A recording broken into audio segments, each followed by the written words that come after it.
Eu que agradeço a oportunidade. Então, boa tarde a todo mundo que está nos acompanhando. Fico lisonjeada, né, de fazer esse debate. Assim, não sou da área da comunicação, eu sou professora de educação física e eu acho que debater os mandatos coletivos assim diz muito sobre essa trajetória minha individual na política, em que em determinado momento me vejo organizada dentro de um coletivo, né?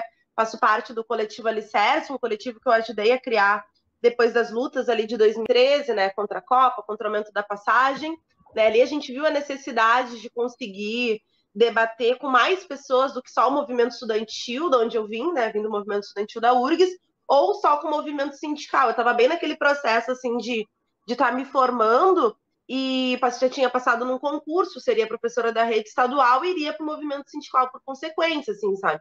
Só que 2013 nos mostrou que a política expande, transborda desses espaços que são tradicionalmente os espaços que a esquerda concebe enquanto espaços políticos, né? E muitas vezes a gente nega a escola de samba, o terreiro, a agremiação, o clube de futebol, o bar, né? E são vários espaços, assim, a igreja, né? Que as pessoas se organizam coletivamente para suprir as suas necessidades socioafetivas e são espaços políticos, são espaços que contribuem para a nossa visão de mundo em relação às coisas, assim. E a importância do partido político ser recolocado dentro desse espaço também, né? Um espaço que contribui para a organização, para a nossa formação política, para a gente conseguir compreender as mudanças que estão acontecendo hoje na nossa vida, assim, sabe? Então, o coletivo surge muito dessa necessidade, assim, sabe? Da gente conseguir dialogar com mais pessoas do que tradicionalmente a gente já estava dialogando, né? A crítica toda feita aos partidos políticos nas lutas de 2013, né, aquelas bandeiras de ninguém me representa, os movimentos anarquistas, os black blocs, né, como é que a gente conseguia restituir, reconquistar essa moral que a gente perdeu com os trabalhadores, assim, isso diz muito sobre os processos de acomodação, de cooptação das nossas lideranças, da política, né, de fazer o debate com a massa, com o povo, de 4 em 4 anos em época de eleição, e depois nunca mais, né, ter esse trabalho permanente. Então, a nossa comunicação e a ideia de disputar as eleições aqui em Porto Alegre veio muito disso, assim, sabe? Desse desafio de ser reconhecido, né? Voltar a ser reconhecido pelo povo enquanto um instrumento importante, enquanto algo necessário, né, para a gente organizar as lutas da cidade. E aí as lutas sindicais, as lutas populares, a luta do precariado, contribuir com a luta dos povos indígenas, dos povos quilombolas e buscar a unificação, né, no meio de toda essa diversidade que somos enquanto povo brasileiro, né? Então, na busca dessa diversidade, a gente também conseguir captar a totalidade, o que nos unifica, que projeto é esse de Brasil que está sendo implementado, quais são as dinâmicas, né, de luta, de resistência que esse projeto vem gerando na nossa sociedade, no campo, na floresta, na cidade. Que Brasil é esse? Qual é a constituição do povo brasileiro? Né? Então, a nossa formação histórica, né? Discussões lá de trás, Florestan Fernandes, Caio Prado Júnior, Gorender, né? Lélia Gonzalez, Abdias do Nascimento. Como é que a gente remonta, né, se apropria de todo esse debate, de toda essa teoria, né, de Brasil que foi acumulada e consegue socializar também em âmbito de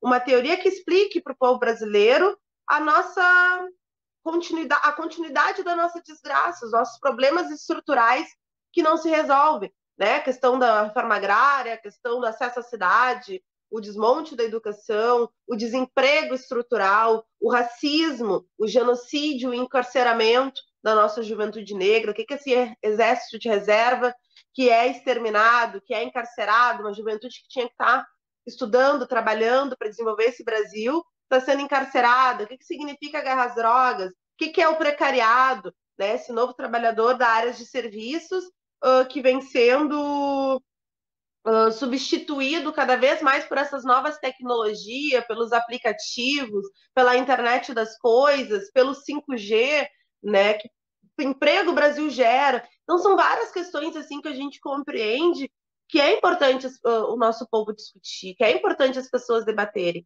Em época eleitoral, mas também, né, passando o período eleitoral, assim, é um trabalho de base, é um trabalho contínuo e permanente, assim. A nossa coletividade surge disso. Nunca me imaginei estar vereadora, assim, porque somos um coletivo pequeno, né? E a primeira vez que nós disputamos, a gente ficou de primeira suplência do PSOL. E surpreendeu muito, né? Porque nosso engajamento maior, ele não veio das redes sociais, né? Até agora, na última eleição, ano passado, foi um dos questionamentos, assim, de um colunista da Zero Hora, como uma vereadora faz mais de 15 mil votos em Porto Alegre, com, sei lá, 700 seguidores no Twitter, assim, sabe? E eu não uso muito o Twitter, quem usa é a equipe de comunicação, né? Então a gente tem alguns limites em âmbito de redes sociais, assim, até porque a gente entende que aquele engajamento ali também, de certa forma, reflete as nossas bolhas da vida real, né? Quando eu dizia lá atrás, né? Bah, a gente debate muito para os convertidos, movimento estudantil, movimento sindical, a esquerda que a gente encontra, né, nos protestos, nos nossos espaços culturais, aquela galera que já se identifica com os nossos símbolos, as nossas simbologias, assim. Como a gente faz para dialogar com a pessoa comum, com o trabalhador, com a galera que não tem, que não é servidor público, que não tem o mesmo tempo e o mesmo acesso à leitura, o mesmo acesso às discussões políticas, que se informa pela TV, que se informa pelo rádio, e que são espaços que nós não somos hegemônicos, assim, né? E essa foi o nosso desafio em 2016, e segue o nosso desafio agora, que é manter uma relação constante com a base, né? E aí a gente sempre olha assim para a cidade, antes dos bairros, né? Restinga, Rubem Berta, Lomba do Pinheiro, Mário Quintana, os bairros centrais também, as urnas que a gente mais fez votação foi Bonfim, Independência, os bairros considerados nobres da cidade, né? Então também não abrimos mão de fazer uma discussão com essa esquerda, né, da classe média, com essa esquerda que acessa a discussão da importância de ser uma mulher negra, de ser uma professora, a figura, a representante dessa política, mas também fomos desvendar lá o senso comum, né, do nosso povo brasileiro, que ainda olha para um homem branco engravatado enquanto uma solução prática e imediata dos seus problemas, assim, sabe? E esse eu acho que é o grande desafio, assim, porque ser mulher negra, de certa forma, é um capital político na esquerda, né? Ser mulher negra, lésbica, periférica, né? Até as pessoas acham que eu sou da periferia e que eu tenho uma história muito difícil de vida para contar, que superei vários desafios para chegar enquanto vereadora, assim. Eu sempre tento desconstituir também esse lugar comum que eles colocaram as candidaturas negras, né? Mas ao mesmo tempo é isso, dentro do mundo real é muito difícil tu conseguir mostrar a credibilidade, conseguir desconstituir esse senso comum que o povo tem em relação a si mesmo. Né? Porque quando a gente diz o perfil da nossa classe trabalhadora brasileira, aqui em âmbito de Rio Grande do Sul a gente sabe que é diferente, né? Pelos processos de migração, de colonização. Aqui negros e negras são minorias, mas em âmbito de gênero, Porto Alegre, nós mulheres somos a maioria dessa cidade, né? E a gente tem muita dificuldade de conseguir fazer uma discussão de política, de cidade, de economia, a partir do ponto de vista das mulheres, né? Das mulheres mães, das mulheres trabalhadoras, das mulheres que batalham, né? Que estão também numa condição de muita desigualdade em relação aos homens, né? Em âmbito de raça nem se fala. Porto Alegre é a cidade mais segregada do Brasil, em âmbito de IDH, né? Índice de Desenvolvimento Humano, e isso a gente vê quando a gente vai nesses bairros nobres e quando tu vai fazer uma campanha, mais um bairro mais periférico. Assim, eu não digo nem Restinga, tem alguns lugares mais periféricos ainda, que não são urbanizados, que são espaços rurais ou são espaços de ocupação, que todo direito que a pessoa tem é através da sua luta, da sua autonomia. A galera ocupa, a galera faz o gato, a galera puxa o cano, né? E é assim que garante sua existência. Então, são desses espaços assim também que nós estamos falando, né? E dessa lógica de cidade que vai empurrando as pessoas mais para a margem e de como é difícil a gente conseguir convidar, né? Convocar essas pessoas a fazer parte da política, porque elas são fundamentais, né? A obra dos trabalhadores, da mudança das suas condições de vida, de trabalho, vai ser parte e construção direta das pessoas que estão sendo impactadas pela crise, assim, sabe? Então, é muito essa discussão que a gente tenta construir desde baixo, sabe? Ser mulher é importante, ser negra é importante, mas não basta, até porque hoje as nossas pautas, as nossas bandeiras vêm sendo muito capturadas né, pelo setor da grande mídia, pelo setor dos grandes negócios, né? Então, eu pego sempre o exemplo das mulheres, né? Aqui na Câmara de Vereadores de Porto Alegre, as mulheres são maioria, né? A maioria não é a maioria, a Câmara de Vereadores de Porto Alegre é a Câmara com maior representatividade feminina do Brasil. Aí tu pega, né? São 10 mulheres de 36 vereadores. As mulheres que foram eleitas refletem a luta das mulheres, né, em relação aos nossos direitos sexuais, reprodutivos, trabalhistas e de acesso aos direitos, né? Então não basta muitas vezes ser mulher. Porque muitas vezes é isso, os partidos políticos colocam lá mulheres que vão representar o programa da burguesia, né? Um programa que vai ajustar, sobretudo se utilizando da opressão de gênero, de raça, de regionalidade, o nosso povo. O nosso povo é feminino, assim, então precisamos ter um compromisso de combater essa agenda de ajuste dos servidores, né, de categorias como professoras, trabalhadoras da saúde, da assistência social, que é o setor que mais vem sendo ajustado aí pelos governos municipais, pelo governo estadual do Eduardo Leite, pelo governo federal, um governo misógino, explicitamente machista, sabe? E, de certa forma, esses políticos e esses partidos políticos, compostos por mulheres ou não, dão sustentação para esse tipo de política. Não questionam, não criticam, não vão para cima, não fazem a discussão embaixo, né? Que as mulheres trabalhadoras, olha o que está acontecendo, vamos desnaturalizar toda essa violência, vamos, sabe? Então, o nosso trabalho é muito de panfletagem. A gente trabalha com material impresso, né? As nossas panfletagens, elas são permanentes, assim, independente de época eleitoral, independente de alguma greve, de alguma campanha maior aqui na cidade. As nossas redes sociais falam muito sobre aquilo que a gente faz, né? A gente tenta produzir um conteúdo que é justamente esse conteúdo da militância, assim, sabe? Da crítica em movimento, do contraditório, dessa dialética, sabe? Desse diálogo com o senso comum. Como é que tu não rebate o senso comum?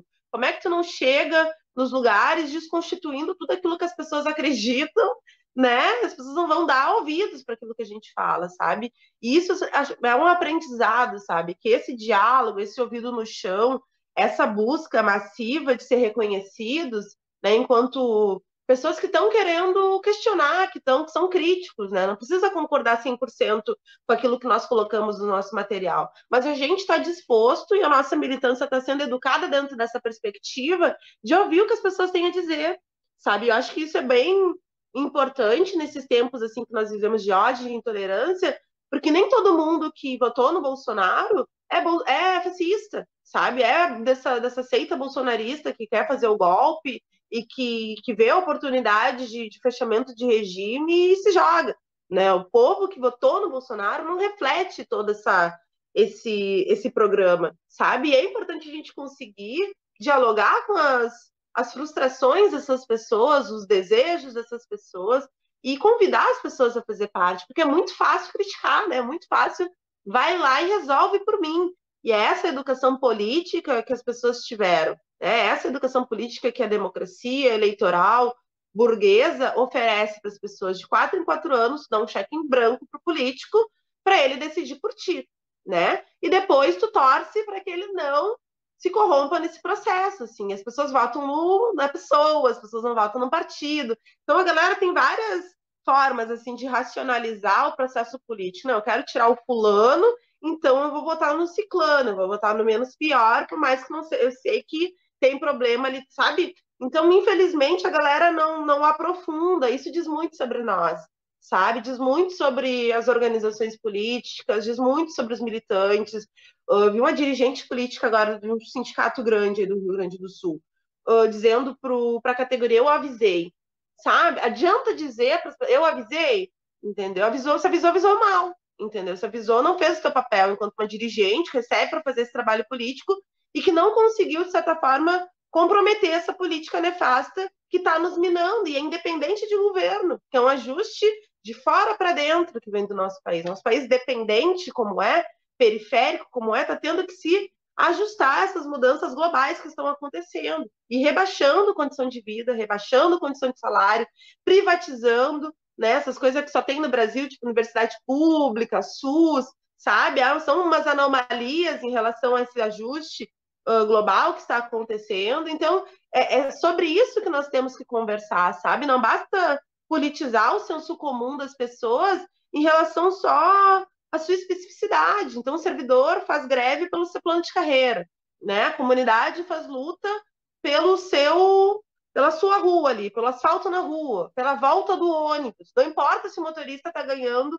um prato de comida para trabalhar, como os rodoviários agora estão sendo ajustados, né, na crise, recebendo 25% a menos do salário, está todo mundo indignado porque não tem ônibus. Hoje de manhã eu estava panfletando aqui num terminal grande aqui da cidade, né, contra a privatização da única empresa pública que nós temos de ônibus. Todas as outras empresas são privadas. As empresas excluíram um monte de linha na pandemia. Acho que não é uma especificidade só de Porto Alegre, aqui da nossa capital. A gente está acompanhando outras capitais também. Houve reduções de linhas, houve reduções de horários, o que é ir na contramão da pandemia, né, para garantir o distanciamento. Eles deveriam aumentar o número de linhas. E não foi o que aconteceu. É que as empresas privadas reduziram as linhas de forma unilateral, né? E quem assumiu isso foi a empresa pública. Então, a empresa pública está deficitária em relação às suas linhas, né? E a galera fica nos ônibus, fica nas paradas, os ônibus passam e no senso comum imediato das pessoas tem que privatizar.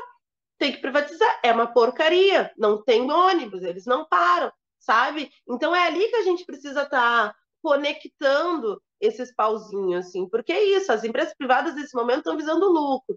E o público está sendo prejudicado, está tendo que suprir as linhas e, nesse sentido, está deixando o serviço que deveria estar prestando de uma forma deficitária, assim, sabe? E a campanha de privatização trata muito sobre isso, a precarização do serviço, o desmonte do serviço, a falta de servidores.